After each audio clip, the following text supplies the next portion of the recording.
बड़ा गहरा ताल्लुक़ है सियासत का तबाही से। ये मेरा नहीं है, मैंने किसी और से लिया है कि बड़ा गहरा ताल्लुक़ है सियासत का तबाही से। कोई भी शहर जलता है तो दिल्ली मुस्कुराती है। नमस्कार, गेम समझिए है और गेम समझिए में हम आपके सामने आज 2024 में क्या होगा और किस तरह से रणनीतियाँ बनाई जा रही हैं, हम उसको लेकर के कड़ियों को जोड़ने का प्रयास करेंगे। एक कड़ी हमने जोड़ करके जो आपके सामने रखा था, लगभग वो कड़ी उस जगह तक पहुंच गई है। लेकिन आज उस कड़ी में सबसे बड़ी बात यह है कि भाजपा की जो नई प्लानिंग बनी है, 18 तारीख को दोनों गठबंधन की बैठक हुई थी। उसके बाद भारतीय जनता पार्टी लगातार अपनी प्लानिंग में इजाफा कर रही है और इंडिया गठबंधन अभी तक बैठक के लिए सिर्फ डेट ही फिक्स कर रहा है और एक बैठक में, दूसरे बैठक में, तीसरे बैठक का डेट फिक्स हुआ है। प्लानिंग के तहत अगर देखा जाए तो लगातार एनडीए गठबंधन अपने घटक दलों के साथ लगातार मीटिंग्स कर रहा है, प्लानिंग बना रहा है और एजेंडा सेट कर रहा है। इसी एजेंडा के तहत जो कुछ बातें हमारे सामने निकल करके आई हैं, उसमें हमने सबसे पहले आपको खबर बताई थी कि भारतीय जनता पार्टी ने अपने एनडीए घटक दल के नेताओं को बुलाया था और खास करके बिहार के जो प्रवक्ता हैं, मीडिया से जिनका कनेक्शन है, उन सभी लोगों को बुलाया था और सभी सीनियर्स को बुला करके एक नई स्ट्रेटजी के तहत आगे की रणनीति बनाने की बात कही थी। उस रणनीति पर काम भी शुरू हो गया है। प्रवक्ता रेडी हो गए हैं, उन्हें जो टास्क दिया गया है उस पर वो मंथन भी शुरू कर चुके हैं और उनके नेता एक्शन करने लगे हैं। आपने देखा होगा किस तरह से एक्शन चल रहा है। लेकिन इस पूरी कहानी का जो प्लॉट है, उस प्लॉट का पहला भाग जो है, रजिस्ट्री से पहले होता है ना, देखा देखी होता है ज़मीन का, वो देखा देखी शुरू हो गई है। उस प्लॉट की देखा देखी शुरू हो गई है और भारतीय जनता पार्टी ने 2015 वाली गलती नहीं दोहराने का प्रण ले लिया है। 2015 में लालू प्रसाद को घेरने के चक्कर में नीतीश कुमार आगे निकल गए थे।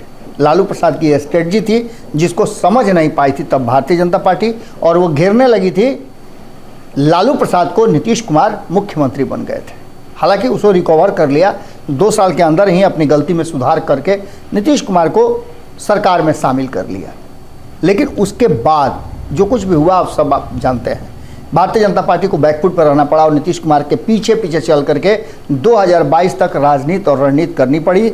2019 में भी नीतीश कुमार के ही अनुसार सीट शेयरिंग का फॉर्मूला तय करना पड़ा। ये भारतीय जनता पार्टी के लिए बहुत बड़ा सेटबैक था।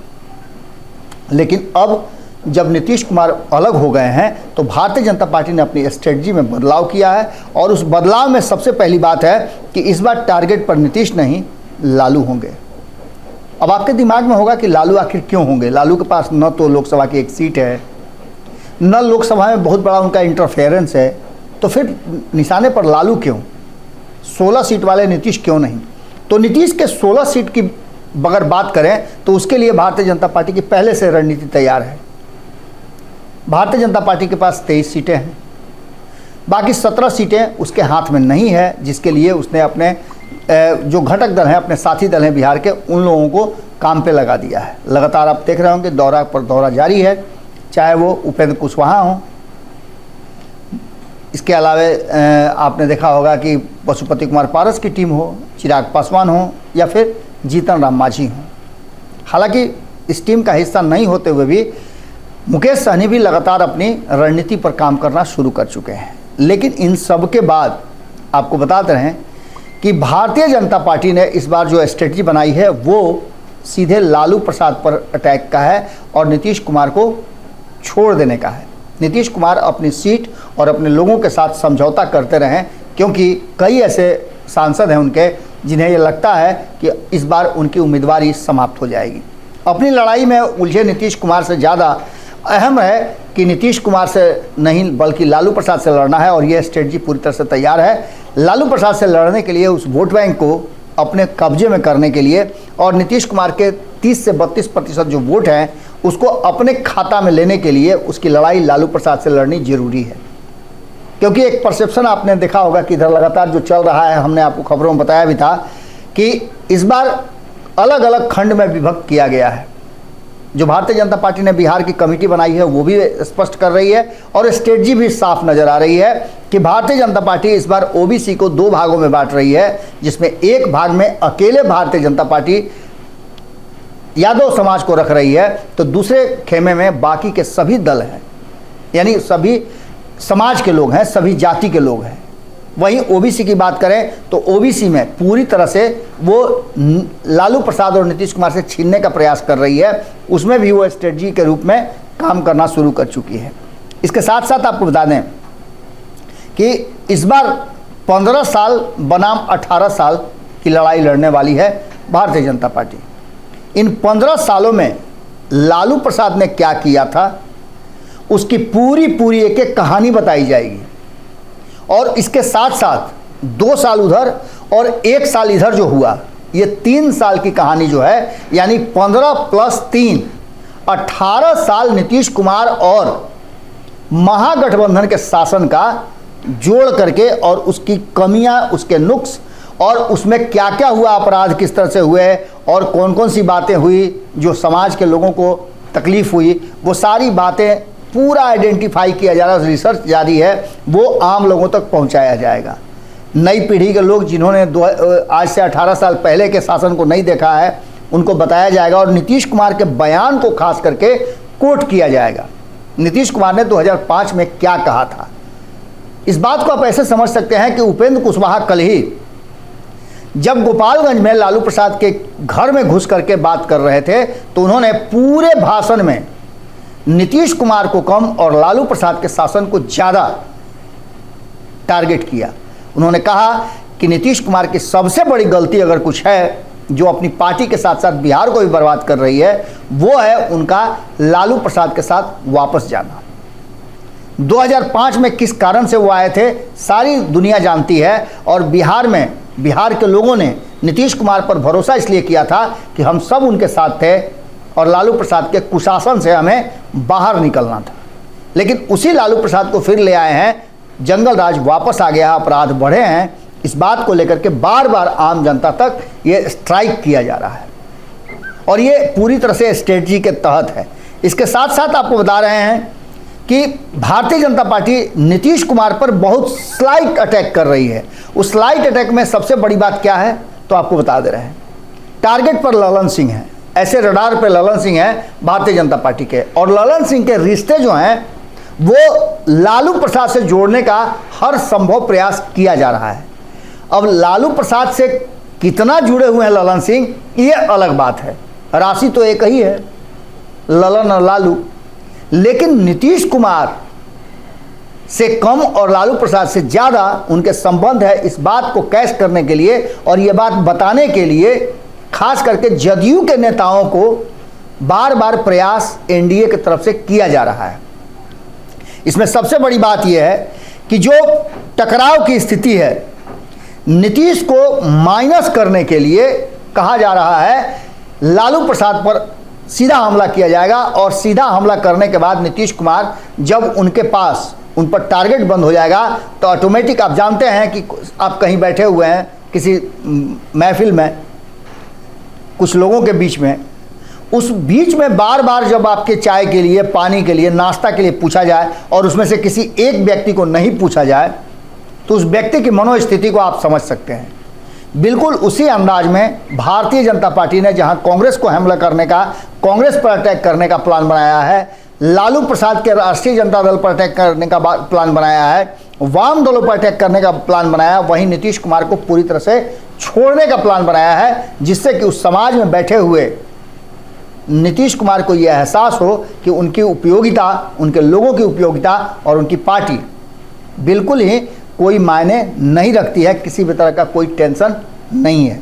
हालांकि हम आपको एक और बात बता रहे हैं कि हम बार बार ये कहते हैं कि नीतीश कुमार को इतना ज़्यादा कमज़ोर समझना भी घातक हो सकता है, लेकिन अब उस स्थिति में नीतीश कुमार नहीं है कि वो लालू प्रसाद के साथ मिल करके भारतीय जनता पार्टी को, अगर जो वर्तमान परिस्थितियां बनी हैं, जिस तरह से दोनों पार्टियों में तलखियां हैं, आप भीतरखाने में किसी भी चाहे वो जदयू के हों या आरजेडी के हों या कांग्रेस के हों, वाम दल के हों, उनसे ऑफ द रिकॉर्ड बात कीजिए, आपको पता चल जाएगा कि बदली हुई परिस्थिति क्या है। इस बदली हुई परिस्थिति में एक बात तो साफ है, हमने आपको शुरू में ही बताया था कि बड़ा गहरा ताल्लुक है सियासत का तबाही से। जब शहर जलते हैं तो दिल्ली मुस्कुराती है। इसका सीधा मतलब है कि जितना ज़्यादा क्षेत्रीय दल डैमेज होंगे, एक दूसरे से युद्ध करेंगे, लड़ेंगे, उतना ज़्यादा फायदा केंद्र में बैठी भारतीय जनता पार्टी को होगा, क्योंकि भारतीय जनता पार्टी पूरी मजबूती के साथ केंद्र की सत्ता पर बैठी हुई, अपने दम पर बैठी हुई है। इन सारी बातों को लेकर के जब नीतीश कुमार को टारगेट करने की बात हो रही है, नीतीश कुमार को बिल्कुल छोड़ने की बात हो रही है, तो उस बीच में राहुल गांधी का नाम भी आना बहुत ज़रूरी है। राहुल गांधी जैसे ही सामने आते हैं तो भारतीय जनता पार्टी को ऐसे लगता है जैसे उसे वॉक ओवर मिल गया। सदन में आपने देखा 2 दिन पहले क्या हुआ। राहुल गांधी आए तो उनकी बातों को मजाक में टाल दिया गया, और राहुल गांधी को लेकर के जिस तरह से स्मृति ईरानी ने बातें शुरू की, उससे साफ बहुत हल्का हो गया वो पूरा माहौल और विपक्ष का पूरा एजेंडा, क्योंकि बात को ही दूसरे दिशा में मोड़ दिया गया। ये भी राजनीति और स्ट्रेटजी का एक बड़ा हिस्सा है। खैर, इन सारी बातों के साथ साथ अब जो वर्तमान परिस्थिति बनी है उसमें भारतीय जनता पार्टी की प्लानिंग से नीतीश कुमार को बिल्कुल आउट कर दिया गया है। अब ये लड़ाई जो है लालू को घेरने का और A to Z पर कब्जा करने की जो नई स्ट्रेटजी है उसको आप अच्छी तरह से समझ रहे होंगे। भारतीय जनता पार्टी के पास बाकी सब कुछ है, M और Y नहीं है। M और Y के लिए भारतीय जनता पार्टी ने अलग अलग तैयारियां शुरू की है, जिसका हम लगातार आपको आंकड़े बता रहे हैं। हम जातीय समीकरण के आधार पर, हम वोट प्रतिशत के आधार पर आपको बार बार समझाने की कोशिश कर रहे हैं कि ये पलड़ा किधर झुका हुआ है और किधर गिरा हुआ है, उठा हुआ है। इन सारी चीज़ों को लेकर के अब ये पलड़ा जब बराबर है तो इसमें पसंगा की ज़रूरत है, और भारतीय जनता पार्टी उसी पसंगा को खोज रही है जो कहीं ना कहीं अगर नीतीश कुमार को किनारा कर दिया जाए तो निश्चित रूप से नीतीश कुमार के टीम का मनोबल गिरेगा, और उस मनोबल में वो अपने आप को जब लड़ाई का हिस्सा ही नहीं मानेंगे तो निश्चित रूप से भारतीय जनता पार्टी को उसका फ़ायदा मिलेगा। और भारतीय जनता पार्टी इसी स्ट्रेटजी के तहत काम कर रही है। आपने देखा होगा कि जो हमले का रास्ता था वो बदल गया है।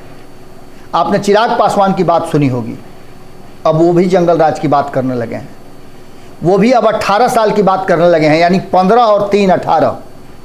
ये 18 साल का मतलब आप ऐसे जोड़ के देख सकते हैं कि ये 18 साल नीतीश कुमार के शासन का नहीं है, बल्कि 15 साल लालू और राबड़ी का शासन का, और 3 साल जो नीतीश कुमार लालू और कांग्रेस के साथ शासन बिहार में किए हैं, उसको जोड़ करके 18 साल लाया जा रहा है। और इस 18 साल पर पूरा का पूरा खेल टिका हुआ है। इसको किसी भी तरह से जो वास्तविकता है उससे अलग भी अगर जाना पड़े तो जंगल राज पार्ट 2 और नीतीश कुमार का सरेंडर कर देना, ये सारी बातें कह करके नीतीश कुमार के मनोबल को तोड़ने की प्रक्रिया है। और इस प्रक्रिया में कहीं ना कहीं भारतीय जनता पार्टी और उसके सहयोगी दल जो हैं वो सक्सेस होते नजर आ रहे हैं। आपने देखा होगा कि उपेंद्र कुशवाहा की भाषा बिल्कुल वो नीतीश कुमार नहीं बल्कि लालू प्रसाद के कारण नीतीश कुमार को कह रहे हैं कि आप समाप्त हो रहे हैं। जीतन राम मांझी ने नीतीश कुमार को किनारा करके लालू प्रसाद पर हमला शुरू कर दिया। बार बार ये कह रहे हैं कि नीतीश कुमार से लालू प्रसाद कुर्सी ले लेंगे, नीतीश कुमार देंगे नहीं। ये सारी बातें कह करके किसी न किसी तरह से भड़काने की तैयारी चल रही है। तो उधर से चिराग पासवान ने भी हमला शुरू कर दिया है। अब आपने देखा होगा कि लालू प्रसाद और उपेंद्र कुशवाहा के बीच में सीधी नोकझोंक भी शुरू हो गई है, और इसमें भारतीय जनता पार्टी की स्ट्रेटजी काम करना शुरू कर चुकी है। सीधी तौर पे गेम समझिए में हमने ये बताने का कोशिश किया कि बार बार भारतीय जनता पार्टी जो 18 साल के शासन की बात करती है वो 2005 से लेकर के 2023 तक का नहीं है, बल्कि वो 2000 से लेकर के 1990 से लेकर के 2000 और फिर 2000 से लेकर के माफ़ कीजिएगा 2015 से लेकर के 2017 तक और 2022 से लेकर के 2023 तक का है। यह 28 साल का कार्यकाल जो नीतीश कुमार और लालू प्रसाद ने, या तो नीतीश कुमार और लालू प्रसाद साथ रह के शुरुआत किए थे बिहार की राजनीति में, मुख्यमंत्री का कुर्सी खेल, या फिर भारतीय जनता पार्टी से अलग होकर के नीतीश कुमार ने लालू प्रसाद के साथ मिलकर के बिहार की सत्ता पर अपना अधिकार रखा, उस बीच की। यानी कि पूरी तरह से अब स्टेट ऑफ माइंड जो है वो क्लियर है। भारतीय जनता पार्टी ने अपनी स्ट्रेटजी बना ली है और उस स्ट्रेटजी पर काम करना भी शुरू कर चुकी है। सबसे बड़ा अंतर दोनों में टीम में ये है कि भारतीय जनता पार्टी एनडीए की लगातार बैठक करके अपने घटक दलों से स्ट्रेटजी पर डिस्कस कर रही है, जबकि इंडिया गठबंधन अभी 2 बैठक में ये भी तय नहीं कर पाया कि हमारा नेता कौन होगा। महाराष्ट्र में सब कुछ तय करने की बात की जा रही है, लेकिन उससे पहले भारतीय जनता पार्टी ने अपनी पूरी तैयारी कर ली है। गेम समझिए में हम आपसे यहीं विदा लेते हैं। बाकी की खबरें भारत लाइव पर जारी रहेगी। बहुत बहुत धन्यवाद, नमस्कार। अगर ये वीडियो पसंद आई और वह बिहार के राजनीति और बिहारियत से सरोकार रखेनी तो सब्सक्राइब बटन दबा के चैनल के सब्सक्राइब कर ली। ओजे एगो घंटी बा, ओकरा बटन दबा देला से कुल सटीक और मारक खबर रुआ मुफ्त में मिल जाई। अगर रुआ पत्रकारिता के हमनी के नया प्रयोग में सहयोग कर चाहतानी तो ज्वाइन बटन दबा दी। पेटीएम नंबर नोट कर ली 9386816700। धन्यवाद।